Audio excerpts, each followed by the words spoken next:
just going back to last night's game, of course, a losing effort for your team, but it looked like your team really started clicking in the third period, generating a lot more chances on goal than the first two periods. How did you see the game last night? Yeah, I definitely agree with that. I mean, coming in after the second period, I think we weren't perfect as coach was saying to us, but we definitely were moving in the right track. As we got into the third, we started kind of sticking more to what we know and our systems and playing to them properly. So obviously looking at the shots on net, like we generated more shots on goal and more opportunities than Toronto, and came up with 2 goals. But again, like a little too late for that little start. So. What's the difference between Toronto and Laval's game? We hear a lot of players and coaches talk about it, but from your experience anyway, what's the biggest difference between playing Toronto and playing Laval? Yeah, I mean, they're both extremely skilled teams. A lot of players coming with a lot of experience. And I think one of the biggest differences for me was, and watching the games, was the physicality. I think Laval was a bit more physical in their game than Toronto. Toronto is a super skilled team. They play a lot of possession game and love to hold on to the puck and move it around quickly. So. What are you liking about playing with the Manitoba Moose so far this year? You played for Belleville, of course, a little bit last year, and you'll be heading into Ottawa to face Belleville a little bit too. But so far in this early goings of the season, what have you liked about your game with the Moose so far?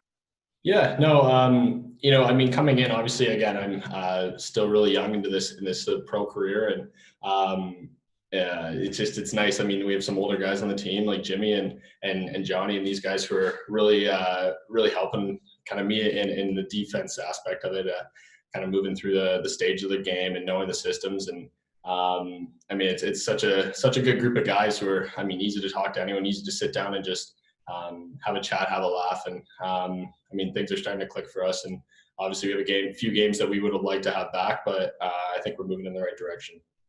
I was actually going to mention that too. This decor with guys like Jimmy and Johnny, who, Johnny's only in his second year, but he knows the systems.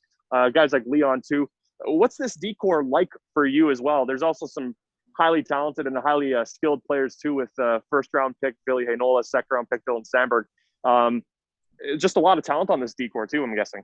Yeah, and I mean, like I was saying, like I mean, every guy it's a friendly group, and kind of each of us are trying to pull little aspects of each other's games into our own, and trying to just kind of emphasize each other on the ice, and just really trying to work as a core. And I mean, obviously some games we're playing with 7D, so you're not always with the same partner. So trying to build that chemistry and that communication.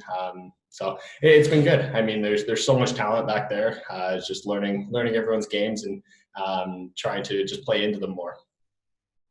There is a lot of talent on the defensive side of things, but also on the offensive side of things. Just a thought on you about your teammate Nathan Todd.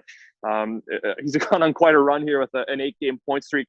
What do you thought of Nathan's game so far? Yeah, I mean, no surprise to me. I mean, I played with him a lot last year. He's so driven. I mean, he plays the game extremely hard, loves to be out there, and he's hungry for the goal. So he's got a great shot. So I mean, he's doing great out there. You and Nathan, of course, also spent time with the ECHL's Brampton Beast, of course, who sadly have folded as of just a little while ago. Just a thought on playing for the Beast earlier on in your career, and just how sad it is, I guess, that ECHL team like that folds. Yeah, I mean, initially last year, signing with Belleville, I would have loved to have been up there the entire year, but I mean, I wouldn't have really, looking back on it, it was such an instrumental year for me.